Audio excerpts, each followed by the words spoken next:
I'd like to welcome each and every individual to Voices of Integrity podcast for the Top Gun Sales Bootcamp training. And let's just dive right in. Luke, what you got? So I look at a lot of different jobs. I've looked already at a lot of roofs, and when I show up by the job, I kind of get this gut feel of I know where our price is going to come in at, or kind of I'm getting better at it. Or how do I determine when? Because some jobs, if I would just like tell the customer a price right there and then, I think I could close them fairly easier than coming back and then send them an email. How do I determine when I'm ready to, do it, like give them a price right there and then? The downside of giving them a price right then and there.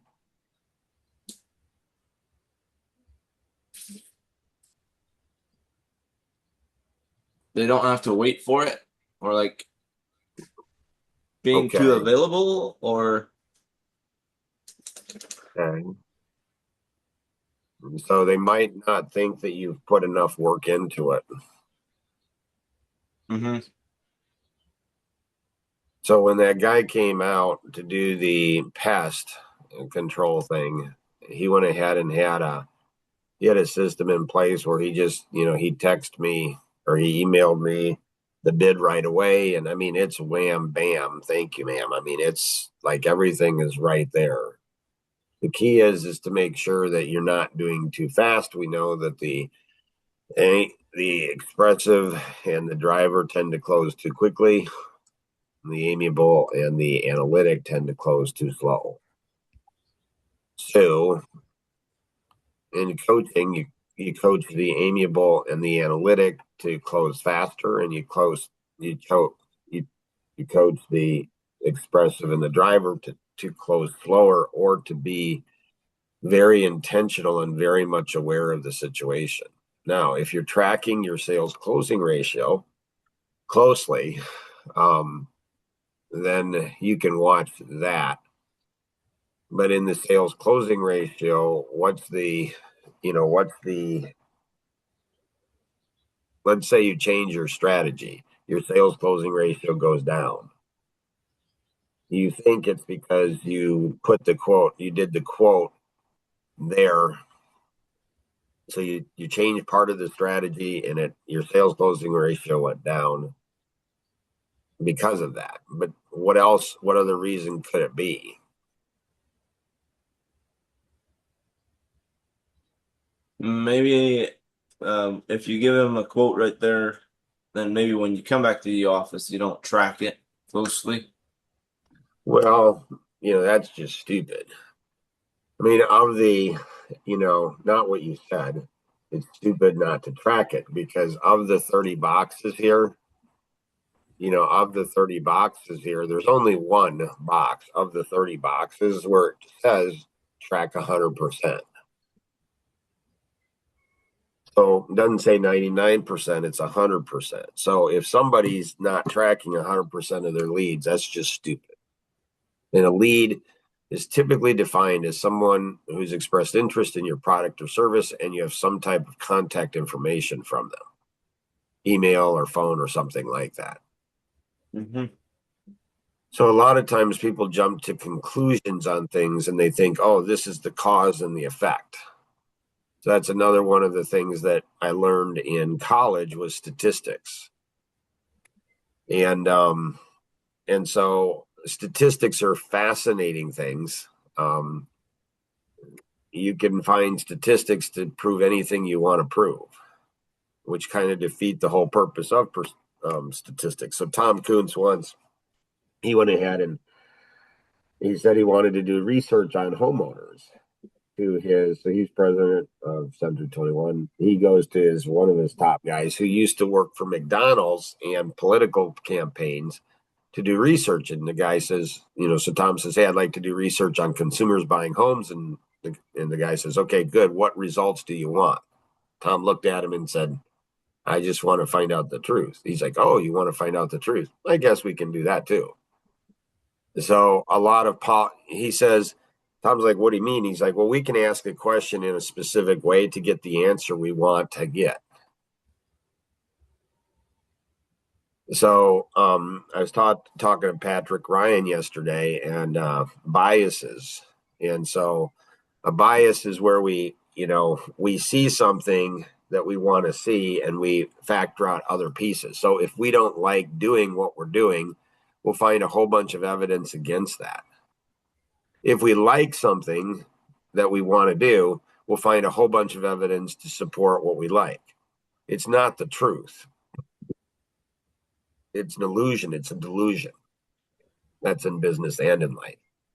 And so another factor for worse sales closing ratio is when you switched your quality of lead might have switched too. So you've got to look at all of these different things, keep an eye on these things like crazy. And we'll have at some point, in the PPA, at some point in the PPA, we'll go ahead and have, not sure why that's not working now. We'll have all of those numbers, but even with the numbers, there's a lot of different complexities as to why things shift.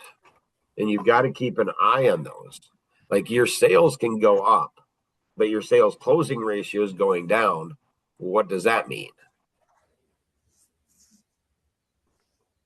It could mean that you're closing bigger jobs. Closing bigger jobs. All of a sudden so you have bigger jobs. Could mean you have higher quantity of leads coming in. So you feel good. So we often are lazy. We're lazy mentally. That's where, if you haven't read, Addicted to Lazy, read that. And then get back to me and say,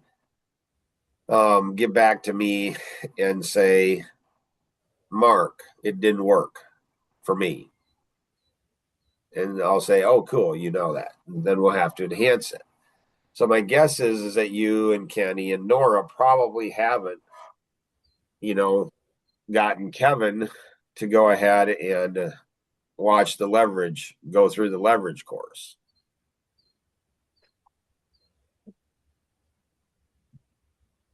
Probably not. Nope. And so, I thought a lot about the caring and, Tim being honest says, I don't care about you. He asked how I'm doing. He doesn't care. It's fine. I like that he's honest with himself most of all. But I'm fine with it. I didn't figure he cared. And he says, the truth is I don't care about anybody, right? Okay. And so Patrick and I talked about that. And so it's interesting to me, like if you see a child in the middle of the road, are you going to just let the child be there? Probably not. No. Yeah, probably not. Or If you you go better ahead, not. right. If you go ahead and are in if you're in, a city and you go ahead and see a woman being raped, hear a woman being raped, are you going to do anything about that? Probably. Yes. You would think so. But there's actually a case study in psychology or sociology. So psychology is the study of an individual's psyche. My own thinking. Sociology is how people function as a group. And so there was a woman raped in New York City. And I don't know what it was. They researched it and they found out that there were over 130 people, I believe it was, maybe 200, that knew that she was being raped and did nothing to stop it. Didn't even call the police. Keepers. Why not? Um, there's a number of reasons. One is everybody thinks somebody else is going to do it. Well, somebody else is sure. I mean, like people, I think it's in broad daylight and everybody's like, just goes about their business.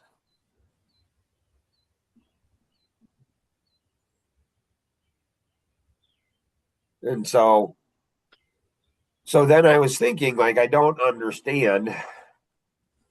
Like, it seems like I have a very different view of life and humanity. So if you don't have confidence, if you don't have confidence that you know better than the person that, you know, you're giving advice to. So I think, I'm not sure, but I think Katie and Katrina are going to be joining us on Monday. And so, Katie, I don't know what percentage, but she's getting a number of people. So on her second day, she got two 30-minute appointments scheduled, and they were callbacks. So I'm modifying my approach, and I said, you're going to go ahead and, now she's trusting. Do what Mark tells, do what he tells you to do, when he tells you to do, how he tells you to do the great attitude. So she's doing that.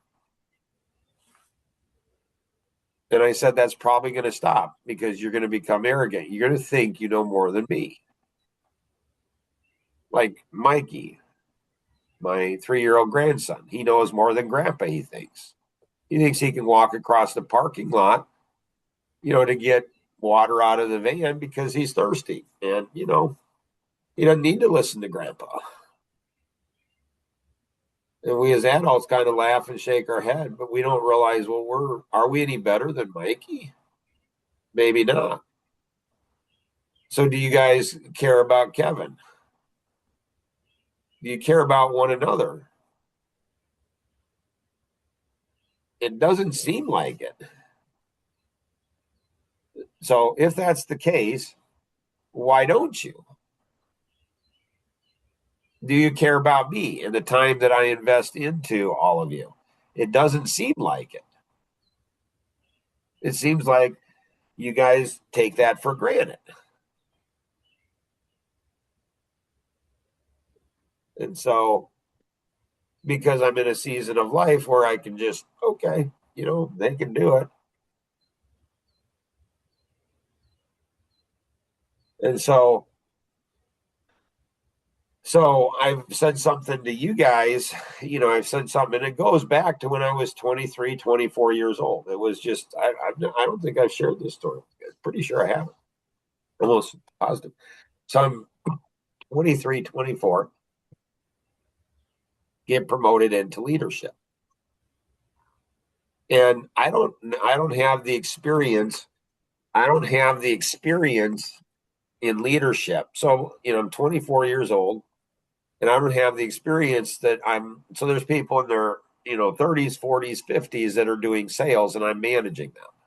Do they listen to me? This young guy that comes in and all of a sudden, they didn't resent me being promoted because they saw how hard I worked and they saw how hard, and I was trying to bring them value.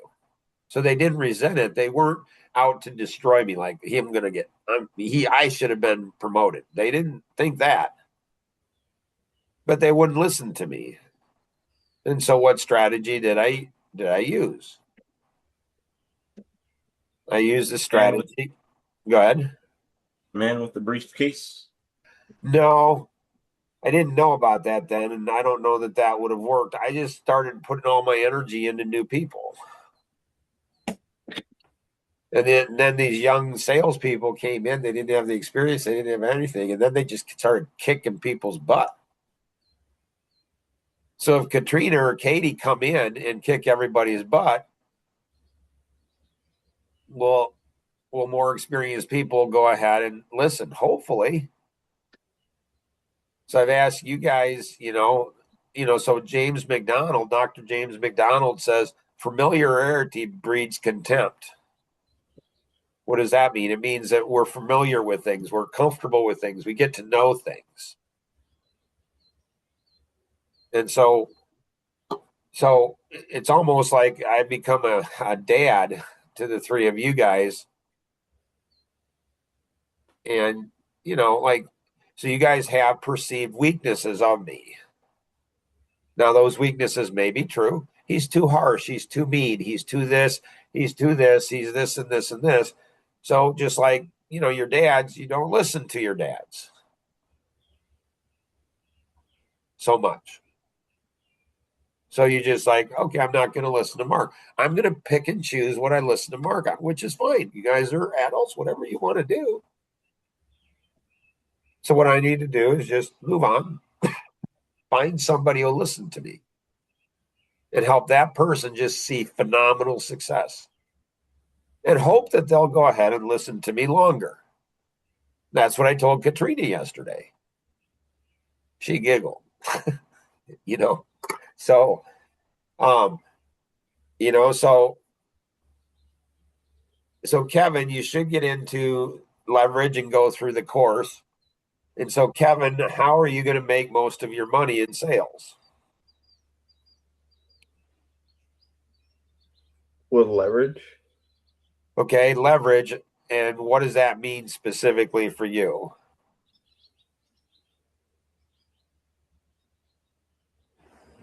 Developing other people. More money, develop other people. It's a reflex. You develop other people. So I had to build all the systems. You guys don't. You guys just have to use them. Use them, leverage them. That's what you need to do. And then once you go through the leverage course, the next course that Luke and I mean, you have Tom Coons, who's been through every personality assessment and training under the sun. And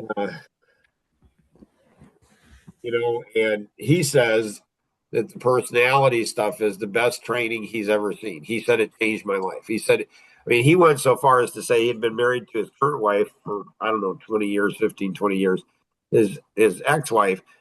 And he went and did the personality assessment at Christmas, and his ex-wife was there, his current wife was there, all his kids and their things. He said, Mark, I got to be honest with you. He said, I love my current wife. I'm glad I married her, adore her. She's wonderful. But if I would have known this, I don't know that I would have gotten divorced from my first wife. It makes all the sense in the world. Like it gave an opening. And so I went ahead and was struggling. I was 20, my wife was 19 when we got married, and it was pretty hard for us. I mean, it was really hard. It was not working out the way that the dream was supposed to. Then I was introduced to personalities, and that stuff helped me like crazy understand, okay, this is how you're wired, Mark. This is how, she's wired. So it helped me to understand things a lot. So you guys have access to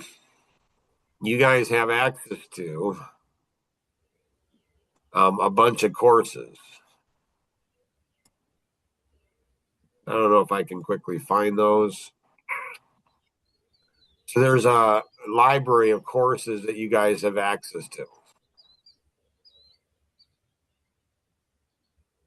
So my international speaking coach, he went ahead and said, Mark, you don't write a book. You don't develop a course to go ahead and bestow your wisdom on everybody else. As you write a book, you develop a course to gain deep wisdom and understanding on something. I'm like, oh, that makes a lot of sense. So it's not ego. You're not doing it to bestow your wisdom on other people. So here you have, personality masteries. And then mastermind partnerships. There's a course there for that. And then integrity leadership. There's a course there for that. And then the boss operating system. There's a course there for that. And then profitable partnerships and action workshops and 10 months to success. And then the 530 grid, sticky messages, and MSP. And then the area 2 in the 530 grid. There's so many courses here. There's sales success, dollars in the bank. And so there's sales max. Like there's there's so much here. So, but people's number one challenge is going to be time. they think I don't have enough time. So Katrina learned that yesterday, where she said she didn't have enough time for something, and I helped her recognize she probably shouldn't be saying that to Mark. And so here in there's a new one here that's really cool. So you go into Live GPS and go into groups, go into Mark's groups, and then time. The secret about time. So here is the foundation. There's 5 lessons in here, and then the 30-day challenge on the secret about time. So Kevin could go through this 30-day challenge with his wife. They could go through it together. And it would change their lives forever. Because we have time to do the things that are important. And so, the truth is, I mean, if Kevin says, hey, I want to hear the truth, and his wife, he says, hey, honey, you said you're going to get this done. You didn't get it done. Why not? And she would just smile at him and just say, because it's not a high enough priority. And he would do the same to her. This will change. It's change. It's like in the little things in life we're not honest with. We want to be lied to. It's just crazy. Good lesson. Oh, is Kenny and is Nora? Did you talk to Nora again yesterday, Luke? No, I did not. And so that reveals, how much you care. Which is fine, just being honest. So the truth is, Kevin might be able to go ahead and, might be able to go ahead. There's things she's missing. And Kenny, we talked about this before he left. And it didn't get followed through on, which is fine. I'm trained. Just accept it, Mark. People don't listen to you. It's fine. It's just they don't connect the dots. Like they're going to have things that happen in life that are going to be painful. They're not going to like, and they're not going to connect the dots back. If I was intentional, you'd think that, I traveled a lot when there were 7 kids at home. And I'd typically take 1 or 2 kids on a business trip. But there's still 6 kids at home. But I would call every day, how you doing? Anything, which of the kids are giving you the hardest time? Because I know one of them's giving her a hard time. I would go ahead and talk to that child. Katrina, sweetheart. Tim, buddy. Ben. Mom says sorry, Dad. Listen, you guys got to get your act together. Like, you got to be the man. When Dad's gone, you got to be the man. Like, you got to step up, my friends. Okay, Dad, sorry about that. Yeah, this is serious business. Where did I learn that? I don't know. Just kind of common sense. Like my responsibility is more than, and that's what men don't realize. It's weird. It's just absolutely the strangest thing in the world. They miss out on the best things in life because we had a great white male over 50, podcast yesterday. And you guys are it's in the middle of work, but should you watch that one? I don't know. It's pretty interesting. Kevin, what you got, sir? So yesterday you said something about an analytic dad will try to change an expressive son. Is that will all analytics try to change expressive, or is that as a general rule? As a general rule, as a general rule, if they're a good dad, they're going to try it because they think their son, an analytic, so analytics is the biggest one, but a driver can too. Like anyone, actually any one of the, when a dad is a certain personality and his son's the opposite of him, he's going to think my son's not going to succeed in life because he's not like me. And that's across the board. So they're going to try to change their son. A mom is going to do the same thing. same thing. So if you have an analytic mom, she's going to try to get her daughter, who's an expressive daughter, and so a parent's going to try to change how that, so how that the person's created because they've never been taught differently. Now, normally, I don't know, 90% of the time, this does not go well. It can, though. And so Sarah Miller Caldecott, she's the great grandniece of Thomas Edison. So I coached her, and she was an expressive, and her mom was an analytic. And, she was probably in her, I don't know, 50s, I'm guessing, when I coached her. And so I think it's interesting. There was a woman I talked to, was texting yesterday, and she's got, trauma, I think, that, she hasn't healed. And she said she's going to a therapist and she'll just stick with that. And it's like, it's fine. I mean, it's fine. Like, I don't have to care.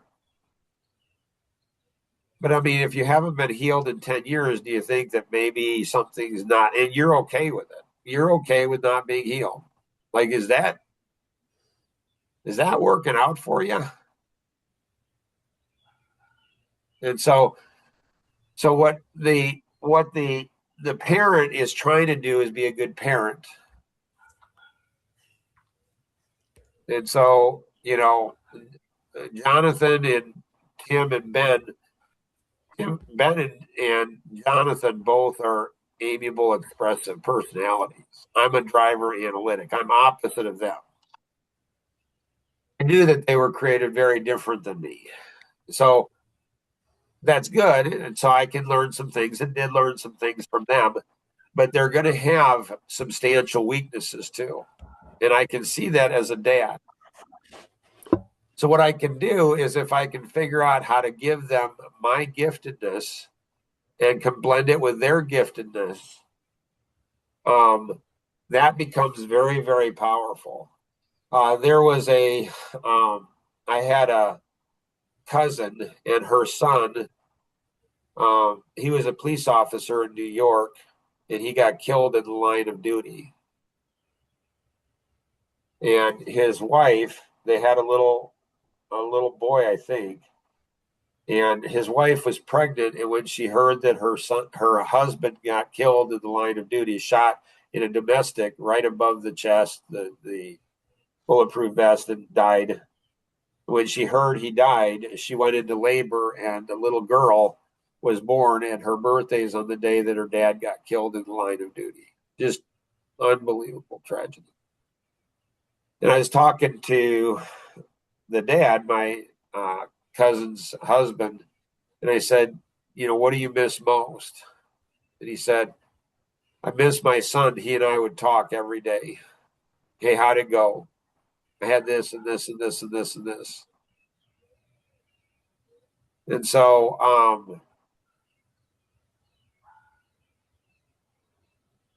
my son, he calls not every day, but he calls quite a bit, which is cool. He says, hey, Dad, I had this situation. What do you think about this? And he shares it. He shares his thoughts first. And I share, okay, here's some thoughts that I have too. So the different personalities, we all are, every personality is prejudiced that our personality is better than everybody else's. So we try to recreate people in our own image. We try to change our spouse to our image. We try to change our children. We try to change everybody to our own image. Does that help, Kevin, or not so much? Yes, but how do you stop doing that? Well, it's what I had shared. It's understanding that, my son, Ben, he's going to be amiable, expressive. His tendency is going to be like his mother. He cares about what people think about him. His dad does not, I consider. So what's weird is people who care what other people think often don't consider it. They allow people to control. So Ben was with Alvin Miller, which, Kevin might be able to meet with him today, which is really interesting. And so Ben asked a question. He said, we were talking with Alvin, and Alvin's in his mid 80s. And it's like, how do I not care what people think? And he says, when you care what people think about you, you're allowing them to control you, which is fascinating. So that would be a good one to come up with. So Ben would have had it once. We were on a kayak, and it's funny because we had this kayak adventure, Ben and I, a couple years ago. And he said, "Dad," he's like, none of the young men are listening to you." I'm like, "Right?"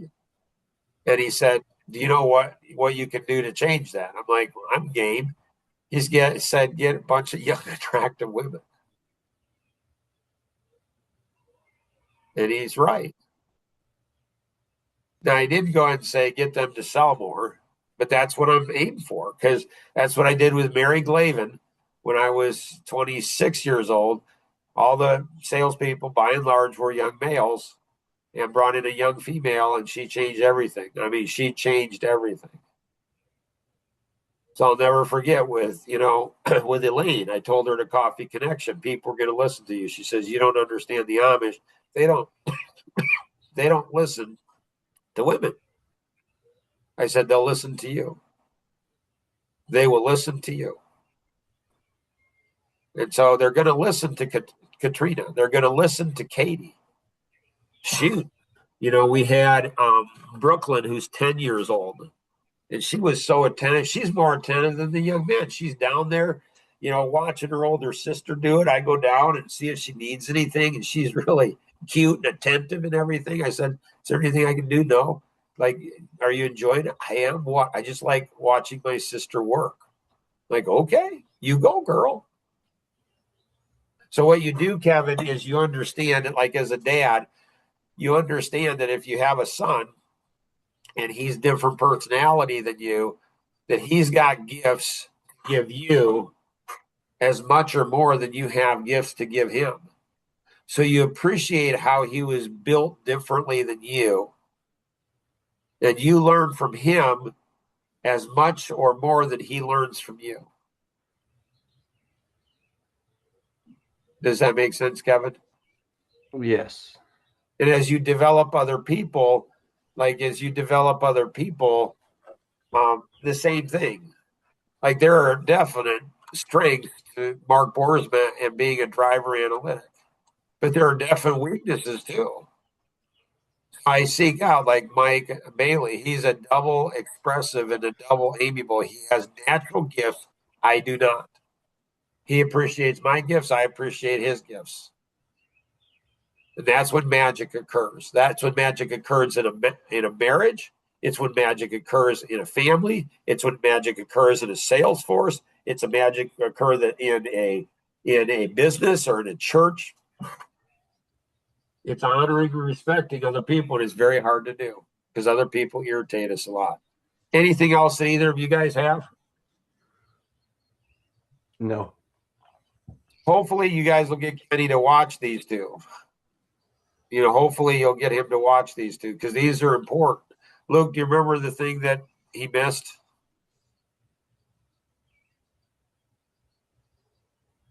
No. Before he left, I said, "Hey, you want to go ahead and make sure you talk to Kevin or Luke and have them represent you." Like Kenny had this question. So he's, doing some law enforcement training and stuff. And so in law enforcement, I'm telling you, there's a lot. It's just like pastors, a lot of amiable, a lot of analytic, nice people, caring people, but they're egomaniacs. They've got so much ego, it's unbelievable. And there's some really bad things that happen in communities because of that. So what's he going through right now? Like if I care about Kenny, like do I text him and say, "Hey Kenny, how's it going? Anything I can do to help? What are you learning? Is there anything you'd like to bring to the Top Gun Sales Boot Camp training? Are you seeing stuff like I did with my wife? Like when I'm traveling, okay, I'm traveling, but I want her to know I'm thinking of her. I'm there for her. Even though we're halfway, all the way around the country, I'm still there. I want the kids to know Dad's still there. He's still present. And so, should I do the same thing? Should I do the same thing to Kenny? That's a good idea. It's a great idea. Yeah. So always remember we can accomplish so much more together than we ever could on our own. Have an amazing day. Bye bye.